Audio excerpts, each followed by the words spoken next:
importance ya prophétie yango wana. Mais si tozali ko la prophétie te passer ba prophétie c'est na mutu akosa yote na vie na biso eko continuer ko tant que mutu akozala na mabele prophétie o continuer kozala. Mais ba prophète te. Place on a ko voir ko de ko boule ko challenge ngai. Il y a une différence entre prophétie et prophète. Mutu no sa wine ko mo kana jowe ko telo ke na mikola suka bana ni ba osani. Ba ko prophétiser. Mais ba lobaki te ke bana ni ba ko prophète. Pour prophétiser, c'est dans la ticana pesa moi exemple ya muke. Pourquoi tu as besoin de prophétie? Mais keba, pourquoi tu as besoin de prophète? Pourquoi tu as besoin de prophétie? Prenons que vous avez dans le quartier mon Nzamba pamboli comme na mbongo, n'est-ce pas? Et puis ndeko mo ko soki ah côté bazoteka lupango et puis na mbongo za na soma lupango bazoteka ka yango, n'est-ce pas? Mbongo pe ozana yango. Olobinga la kosomba yango. Et puis un prophète aye wana aye biso que frère na yebi ko ngosomba lupango oyo. Mais kosomba te parce que d'ici 5 ans mokonzi mboka akopesa ordre que banda awa tikuna balabala bakofongola awa ya kozala bakotia chemin de fer koleka awa banda kunyoza awa kosala nini bakonikisa nika bakokombola yango yango wana yo sala nini kosomba te kotonga te biloko okuta na Bible te. Prophétie c'est na tozana besoin na raison tozana besoin prophétie parce que tozaba toko vivre ba makambo mingi ko yela biso ekozala na pembe na biso ekokoma na Bible te pokana yo ezaka na ngai te kaya moninga kuna pe ezaka ya biso nyonso te oza kolanda ngai Nzambe a réservé ministère oyo nkolisa eko benga te bozela tango na kozonga na kotina lelo nini Saint-Esprit po sala nini Alaksabina asuga bino Saint-Esprit ndeko na ngai na data lelo batu mingi baza ko confondre yango na nini na misala ki prophète Saint-Esprit azali wana pona ko révéler biso so ya kosala ngai ya ko salela yo kekeba kosomba lupango oyo te parce que makambo ko kuta na Bible te se nanga Nzamba lobi na ko peso libanga ekozana code yo kaka mutu ko déchiffrer yango Saint-Esprit tango toza kotambola Nzambe malamu eza capable ko révéler so mystère ebele mais ni ko loba te toza ko solola na Nzambe mais eza ko intervenir ko intercéder pour la biso déplacer ba profiter na ministère ya Saint-Esprit pour la ko benga mate ngala za prophète parce que na ko prophétiser que parce que on a évité c'est dans son na yo ka témoignage te que c'est mo na église que bande ko alléluia et amen. Tant que l'homme le dit à qui n'anda qu'on a fait à Pamboli, mais c'est un zoma qui est puis nous allons aller dans la poésie qui coûte de Konomaza à la France à Tinanga Mutuka. Alléluia! Azam papa prophète, banal le commune bikuti. Parce que par bon expérience, c'est pour être appelé prophète, il faut qu'on qualifie dans Makambo et belé. Biloko nous avons utilisé Esprit Saint pour nous comprendre Makambo na sima ya rideau. Ezaka ka Esprit Saint quand na biso ezako travailler biso azako révéler biso ba secret caché pour na vie ya biso moko na fimwa tu ba mo communauté tozana ngo mais un prophète c'est na azamu ta communauté élargie un prophète azapo na fimwa tu ba kama église na avenue Congolo numéro 15 était un prophète azali pour na place wana avandi région nyonso wana azako veiller sur ni na Nzamba lobi akopesa bino o biko biloko na mikolo yo nana wa ya kozala prophète pour na pays na biso et puis aya koloba ete azala pour na ko veiller pour na pays na biso aza kozwa message pour na pays na biso ser na ngai tika mutu na église ne place avandeli ayeba Nzambe asenga mulimo santé za la kati na ye mulimo santé est révélé ye ba secret caché di banga na ye moko ya 2010 otozali ye moko kaka secret na ye kaka ya ye moko kaka. Quand c'est la prophète avant na yeso ki wapi kuna teka kozana avion pas comme pas na pa ya ko peso nini parce que na sina moni o pese na za ko loba makambo siko tali société na biso que soko moni un prophète à l'église na bilo bana bozo boya bofu kama aya ko sema pa moni rôle ya prophète yo dinga eta tseli a partir de maboko pas nécessairement ba misala ne boyanga ngo to ko mona mo place ba prophète azamba o sape ko sela maboko mais en attendant quand je parle de principal je ne parle pas de secondaire un prophète ko sela maboko eza na rôle ya misate mitano sino que prophète do yango pe ko ina ko zana ba mama musu na église pe patata musu pe na église sino que un professeur bo sela na église ko to boza na pasi parce que na era ko te ya ye butu déjà butu ye mzangi orera ko te ya bola muki na tongo azate akomi wapi ake ko délivrer message ake ko délivrer message oyo eza nango nayebi nanga te wapi mama ani amoki oza na likambo mosusu mpona koloba me toza na besoin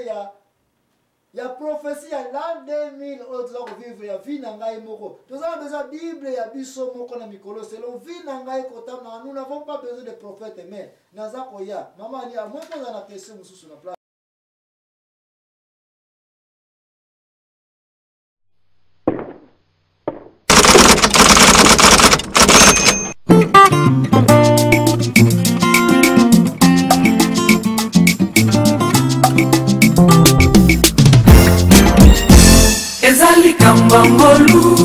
ezali kambangolu nazwingolu na miso na nzambe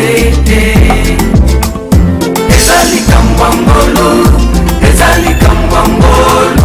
nazwingolu na miso na nzambe ezali kambangolu nazwingolu na miso na nzambe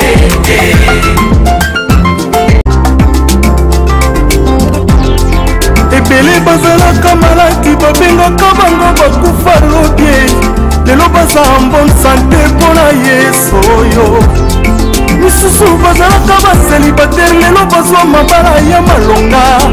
amoninga sosola eza ngolue bamingi bazalaka bikomba basekaka bango bamela milange tala lelo bakoma bamama mapasa eye misusu bazalaka babola lelo bakoma bapatron na bapatron amoninga kotuta tolo te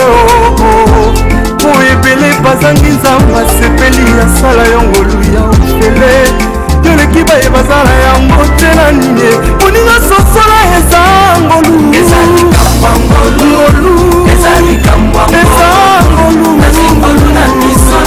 amoninga kotuta tolo te kosala fiere te okoki kopesa na nzambe oyo oyo kokani na ngolu anga moninga na miso na nzambe oyo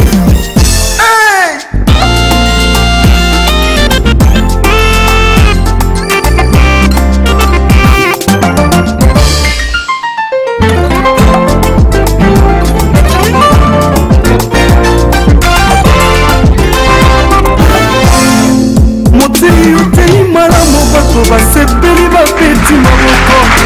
yokanisi eza na nguya na yo paster otieli bato maboko minimo mabetosi ebimi bapapa sosola eza ngolue tape moyembi na yembi malamu bato basepeli babeti maboko bayangana nasala fiere te nayo mpe moto mbango tonda bomengo lokumu mapango na bavoiture bamoninga kotuka tolo te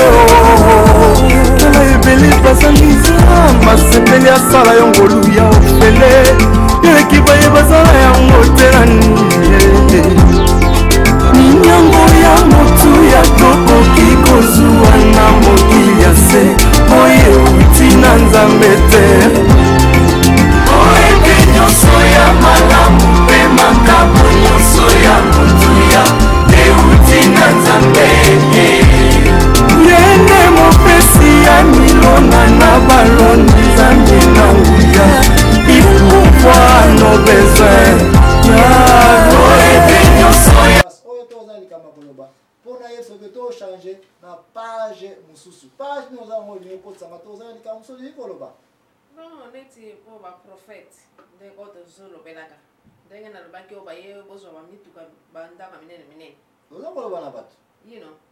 bozwa bandaka minene minene epuis oyo nzambe alobi bozwa bandaka minene minene bozwi yango makambo esimbi nango te bandaka ngo babotoli botoli bamituka babotoli botoli ocomprendre na comprendre sikoyo elingi koloba profete wana aza ya nzambe te bon parce que ngai te muna korépondre bible elobi te comment kodéchiffre ke prophète oyo azali prophète ya nzambe soki makambo ya prophétise esali nini eye kosalema eli opesanga exemple alobaki 7 ans mbula ekobeta te sauf na parole na ngai makambo to mona nyo esalema yo lo bete ba prophète ba yaki na église na bino ya ko bikula ka bino ete oh nzamba la kisinga ete boko ne kokota kana ba nyongo ya kozwa ka banda ka ba credit parce que na mérite mtu asoma ka penda kwaza na yepete poto msa ka vérité oh asoma ndako nani wasoma ka banda jamais ba nyonso ba na kota ba nyongo na banki oh kamino boko ne ba solution ba kamino pona nini ya tuna ya wana na kobenga o prophecy na tango yeba na ondi zake okendika kuna na banki oyekozwa credit nayo ba prophecy ba baza ko luka biloko ezali ke bato mokili baza ko déchiffrer baza ko koyeba te ebo même secret wapi ça ce sont des prophéties qu'on parle mais ya ba prophétie baza ko banga ganya yewe nzamba la kisanga binyo bozo boke ne kozoba ba mituka ya sika sika kuna epi boke bokoti koti na banyongo et puis vers la fin bozo ko amilo au futa so ba mituka banka yeko boto na ça ce sont des petits prophètes na kobenga bango tu ya prophète te mais baza bato moka baza ko ya na ba makambo ezali ke ekotisi biso na sujet mususu est-ce que ba faux prophète bazali kati na biso réponse kozula mo siko na deuxième chapitre oya question ozo ke no à moins que mama ali ozana likamusu na ko répondre yo na tango to kota na